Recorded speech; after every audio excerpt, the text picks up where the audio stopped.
ছেলের অফিসে বাবা নাস্তা নিয়ে এসে বলল, এই নে বাবা, সকাল থেকে এখনো কিছু খাসনি, নাস্তা করে নে। সাজ্জাদ বলল, কি ব্যাপার সাগর, এই পিয়ন তোমাকে বাবা বাবা করে বলছে কেন? তাছাড়া আমাদের এমন গুরুত্বপূর্ণ মিটিং এর মাঝখানে এভাবে একটা পিয়ন কি করে ঢুকে যায়? সাগর বেশ অপমানিত বোধ করে দাঁড়িয়ে পড়ল। তোমাকে বারবার বলেছি আমার অফিসে হুটহাট করে এভাবে ঢুকে যাবে না। তুমি দেখতে পাচ্ছ আমি এখানে একটা মিটিং করছি, তোমার কি উচিত হয়েছে এভাবে নাস্তা নিয়ে আসার? বাবা, তুই সকাল থেকে কিছুই খাসনি, তাই আমি তাড়াহুড়ো করে নিয়ে আসলাম। চোখের সামনে সন্তানকে এভাবে না খেয়ে থাকতে দেখলে কোনো বাবা মাই শান্তিতে থাকতে পারে না। তোমাকে আমি বারবার বলেছি অফিসে আমার সাথে এভাবে কথা বলবে না। এখানে তুমি একটা পিয়ন আর আমি অফিসার। ছেলের কথায় শরীফুদ্দিন চুপ হয়ে গেল। এটা কি শুনলাম সাগর? তার মানে এই লোকটা তোমার বাবা? তোমার অফিসের পিয়ন তোমার বাবা? এটা কি করে হতে পারে? তুমি যে অফিসের ম্যানেজার, সেই অফিসে নিজের বাবাকে পিয়ন করে রেখেছো? না স্যার, আপনি ভুল বুঝছেন। আমার ছেলে আমাকে পিয়ন করে রাখেনি। ও এই অফিসে চাকরি করার আগে থেকে আমি এখানে চাকরি করি। সাগর উত্তেজিত হয়ে বলল, হ্যাঁ হ্যাঁ হয়েছে, এবার বলো যে তোমার রিকোয়েস্টে আমাকে এখানে চাকরি দেওয়া হয়েছে, তুমি আমাকে চাকরির ব্যবস্থা করে দিয়েছো। হয়েছে, খুশি এবার? যাও এখান থেকে। শরীফুদ্দিন আর কিছু না বলে চলে গেল। সাজ্জাদ পিছু পিছু বের হয়ে গেল। বাহিরে এসে সাজ্জাদ বলল, এই যে শুনুন, আপনি কিছু বলবেন স্যার? মুরব্বী, আপনি তাহলে সাগরের বাবা? জি স্যার। ও আচ্ছা, শুনুন, আপনি কি জানেন আপনার ছেলে একটা বড় ঝামেলায় পড়ে যাচ্ছে? শরীফুদ্দিন অবাক হয়ে বলল, ঝামেলা মানে? কিরকম ঝামেলা স্যার? দেখুন, অফিস পলিটিক্স বলে একটা কথা আছে। অফিসে সবাই ভালো হয় না, সবাই আপনার ছেলের ভালো চায় না, কেউ কেউ খারাপ চায়। আমি যতটুকু খবর পেয়েছি এখানে একটা ষড়যন্ত্র হতে যাচ্ছে। আমি একজন সৎ মানুষ হিসাবে চেষ্টা করব ব্যাপারটা ঠেকানোর, কিন্তু আজ যখন দেখলাম আপনি ওর বাবা নিজেই অফিসে আছেন, তাই আপনাকেও জানিয়ে দিলাম। কিন্তু স্যার, আপনি এটা আমার ছেলেকে কেন বলছেন না? আমি বলেছি, কিন্তু কাজ হয়নি। আপনার ছেলে আসলে সহজ সরল, সবাইকে বিশ্বাস করে। আপনি যদি পারেন বোঝাবেন। শরীফুদ্দিন টেনশনে পড়ে গেল, কিভাবে তার ছেলেকে সবকিছু বুঝিয়ে বলবে সেটা ভেবে। সন্ধ্যায় অফিস ছুটির পর বাসায় ফিরে সোফায় জুতা খোলার সময় শরীফুদ্দিন ছুটে এসে বলল, বাবা, তোকে অফিস থেকে বের হওয়ার সময় এত করে ডাকলাম, তুই শুনলি না, তাই ছুটে চলে আসলাম। দেখো বাবা, তোমাকে আমি আগেও বলেছি, আবারও বলছি, আমার অফিসের কলিগদের সামনে তুমি এভাবে আমার সাথে কথা বলবে না, আর আমাকে পেছন থেকে ডাকবে না। হ্যাঁ মানছি, তুমি আমাকে দয়া করে অফিসের বসকে রিকোয়েস্ট করে আমাকে চাকরিটা পাইয়ে দিয়েছো, কিন্তু তাই বলে কি সবার সামনে তোমাকে এত বাবা বাবা করতে হবে? বাবা, আমি কি কোনোদিনও সেটা বলেছি নাকি? কিন্তু তোমার আচরণে তো সেটাই মনে হচ্ছে। তুমি আজকে যেটা করলে সেটাতে কি আমার মান সম্মান বেড়ে গেছে মনে হয় তোমার? শরীফুদ্দিন বলল, বাবা, তুই যেভাবে বলবি আমি সেভাবেই কাজ করব, কিন্তু আমার একটা কথা শোন, খুবই গুরুত্বপূর্ণ কথা, তাই তোকে বলার জন্য মনটা কেমন করছে। সাগর বিরক্ত হয়ে বলল, আমি এখন খেতে যাচ্ছি, তোমার কোনো কথা শুনতে পারবো না। শরীফুদ্দিন ছেলেকে আটকাতে চেয়েও পারল না। খাবার টেবিলে শরীফুদ্দিন ছেলেকে খাবার দিয়ে বলল, বাবা, তোকে একটা কথা বলতে চাচ্ছি, কথাটা বলা জরুরি। সাগর দাঁড়িয়ে পড়ল, বলো, কি বলবে? কি এমন কথা তোমার? বাবা, আমি শুনলাম অফিসে তোর বিরুদ্ধে ষড়যন্ত্র হচ্ছে, তোকে ওরা ফাঁসিয়ে দেবে। সাগর হাসতে হাসতে বলল, আমি জানতাম তুমি নিশ্চয়ই এমন কিছু বলবে যার কোনো আগা মাথা নেই, এবং সেটাই হলো। আসলে তুমি আমাকে এই অফিসে চাকরি দিয়েছো, আর এখন তোমার আমাকে স্যার ডাকতে কষ্ট হয়, সম্মান দিতে ইচ্ছা করে না, তাই তুমি নানা রকম পায়তারা করছো। আর আমিও নিজের যোগ্যতায় এখন আরো উন্নতি করেছি, এসব কিছু সহ্য হচ্ছে না, তাই তো? এসব তুই কি বলছিস বাবা? ছেলে মেয়ে উন্নতি করলে তো বাবা মা সব থেকে বেশি খুশি হয়। আমি কেন খুশি হব না বাবা? সেটা তো আমি জানি না, তবে এটা জানি আর কেউ না, হয়তো তুমি আমার বিরুদ্ধে ষড়যন্ত্র করছো। বলে সাগর চলে গেল। বাবা, খাবারটা খেয়ে যা। বাবা শোন সাগর। শরীফুদ্দিন মনে মনে দোয়া করে বললেন, আল্লাহ, আমার ছেলেটা যেন কোনো বিপদে না পড়ে। কয়েকদিন পর একদিন অফিসে নিজের কেবিনে যেতেই দুজন পুলিশ এসে দাঁড়ালো। ওসি সাইফুল বলল, আপনি তো সাগর রায়হান? জি, কিন্তু আপনার বিরুদ্ধে অভিযোগ আছে, আপনি অফিসের 3 লক্ষ টাকা চুরি করেছেন। কি বলছেন? আমি অফিসের টাকা চুরি করেছি? অফিসার, আপনাদের মনে হচ্ছে কোথাও একটা ভুল হচ্ছে। আমি অফিসে কাজ করছি আজকে প্রায় 1 বছর, আমার এরকম কোনো রেকর্ড নেই।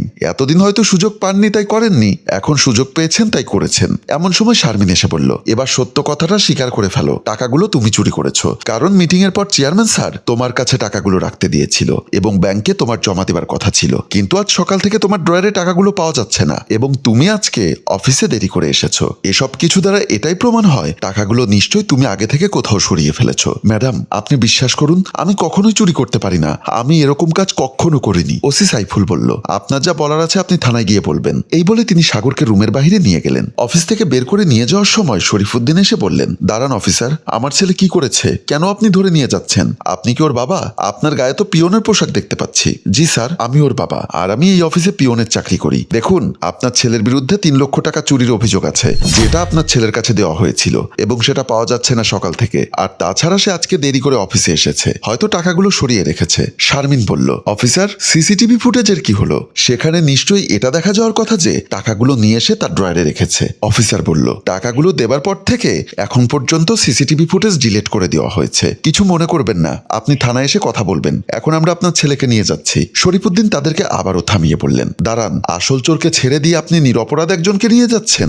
ওসি সাইফুল হেসে বলল, একজন বাবা হিসাবে ইমোশনাল কথা বলছেন আপনি, আপনার কাছে নিশ্চয়ই কোনো প্রমাণ নেই? আছে স্যার। সাইফুল অবাক হয়ে বলল, প্রমাণ আছে? কি প্রমাণ আছে? শুনুন তাহলে। সাগর নিজের কেবিনে ঢোকার সময় শরীফুদ্দিন এসে বলল, বাবা, তোকে চেয়ারম্যান স্যার যে টাকাগুলো দিয়েছে সেগুলো সাবধানে রাখিস, এগুলো কালকে পেমেন্ট হবে, তার মানে তোর কাছে থাকবে, আজকে একটু সাবধানে থাকবি, কেমন? সাগর বলল, চেয়ারম্যান স্যার আর আমরা যখন মিটিং করছিলাম তখন কি তুমি সব আড়ি পেতে শুনছিলে নাকি? ছি, ছোট লোকের মতো যত স্বভাব তোমার। আর অফিসের টাকা যেহেতু, তাই আমার অফিসের কেবিনেই থাকবে, দেখি কি হয়। বলেই সে কেবিনে ঢুকে গেল। 3 লক্ষ টাকা নিয়ে সাগর তার অফিসের কেবিনের ড্রয়ারে রেখে নিজে নিজে বলল, টাকাগুলো একটু পরে গিয়ে ব্যাংকে রেখে দেবো, আর কালকে যথাসময়ে প্রজেক্ট শেষ হয়ে গেলে পেমেন্ট করে দেবো। তারপর সে একটা ফাইল খুঁজতে লাগলো। কিছুক্ষণ খুঁজে তারপর না পেয়ে ভাবলো, কি ব্যাপার, ফাইলটাকে আমি স্যারের রুমে ফেলে আসলাম, তাহলে তো আমার এখনই গিয়ে নিয়ে আসতে হবে। তাই সে তাড়াহুড়ো করে বের হয়ে গেল। ঠিক তখনই তার কেবিনে আসলো শারমিন। টেবিলে ভালো করে দেখে, তারপর ড্রয়ারটা বের করে টাকাগুলো দেখতে পেল সে। তারপর সেগুলো নিয়ে আস্তে করে বের হয়ে গেল। কেবিনের বাইরে এসে নিজে নিজে বলল, সাগর সাহেব, এবার আপনার আর কোনো উপায় নেই, এই টাকাগুলো আর কেউ খুঁজে পাবে না, আপনি হবেন চুরির দায়ে আসামি। আর সিসিটিভি ফুটেজ সেটা আজকের মধ্যেই গায়েব করে দেওয়া হবে, শুধু এতটুকুই দেখা যাবে আপনি টাকাগুলো ড্রয়ারে রেখেছেন। তারপর একটা হাসি দিয়ে শারমিন চলে গেল। পেছন থেকে ছুটে এলো শরীফুদ্দিন। তারপর নিজে নিজে বলল, কি ব্যাপার, মেয়েটা এখানে দরজার সামনে দাঁড়িয়ে কি এমন ভাবলো? মনে হলো কিছু টাকার কথা বলল, দূর থেকে ভালো করে শুনতে পেলাম না। আচ্ছা, আজকে মিটিং এ চেয়ারম্যান স্যার আমার ছেলেকে যে টাকাগুলো দিল সেগুলোর কথা বলছে না তো? তারপর তিনি ছেলের কেবিনে ঢুকে গেলেন। কেবিনে ঢুকে আশেপাশে ভালো করে খুঁজে দেখলেন। তারপর ড্রয়ার খুলে দেখলেন কোথাও টাকা পয়সা নেই। তারপর তাকিয়ে দেখলেন শেষে ক্যামেরার দিকে। নিজে নিজে বললেন, আমার ছেলেকে কেউ হয়তো চোরের অপবাদ দিতে চাচ্ছে, আর আমার ছেলেকে যদি বাঁচাতে হয় তাহলে একমাত্র এই ক্যামেরার ফুটেজ থেকেই বাঁচানো সম্ভব। যাই, তাড়াতাড়ি কিছু একটা ব্যবস্থা করতেই হবে। স্যার, আমি কিছুদিন ধরে খবর পেয়েছিলাম আমার ছেলের বিরুদ্ধে কোনো একটা ষড়যন্ত্র হচ্ছে, তাই আমি আমার ছেলেকে চোখে চোখে রাখতাম।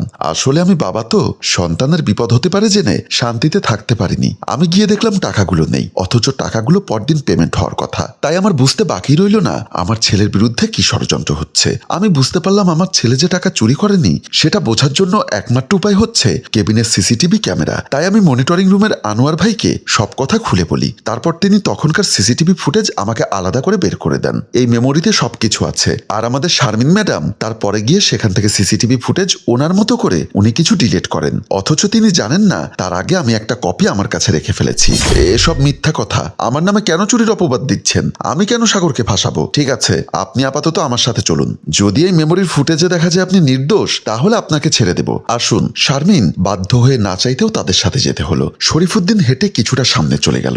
সাগর সেখানে ছুটে এসে বাবার হাত ধরে বলল, বাবা, আমি এতদিন বুঝতে পারিনি আমার আপনজন শুধু তুমি। নিজের পরিবারের থেকে কেউ এত বেশি আপন হয় না সেটা আমি জানতাম না। আমি অফিসের সবাইকে এত বেশি ভরসা করতাম, এত বেশি বিশ্বাস করতাম বলে আমি ভাবতেই পারিনি আসলেই আমার বিরুদ্ধে কোনো ষড়যন্ত্র হতে পারে। কিন্তু শারমিন ম্যাডাম কেন এই কাজ করলো সেটা আমি জানি না। বাবা, আমি যেদিন থেকে জানতে পেরেছি তোর বিরুদ্ধে কোনো ষড়যন্ত্র হতে পারে সেদিন থেকেই আমি তোর আশেপাশে ঘুরঘুর করেছি, তোকে আমার চোখে চোখে রেখেছি। তখন তোর পেছনে বিভিন্ন মানুষকে কথা বলতে শুনেছি। আসলে বেশিরভাগ মানুষই তোর এত তাড়াতাড়ি উন্নতি করাতে সন্তুষ্ট ছিল না, তাই তারা চাচ্ছিল তোকে পথ থেকে সরিয়ে দিতে। বাবা, তুমি আমাকে ক্ষমা করে দাও, আমি ভুল করেছি, তোমাকে অসম্মান করেছি, আমি মাপ চাচ্ছি বাবা। বাবার কাছে কখনোই কোনো সন্তান অপরাধী হয় না বাবা। সাগর কাঁদতে কাঁদতে নিজের ভুল বুঝতে পেরে বাবাকে জড়িয়ে ধরল।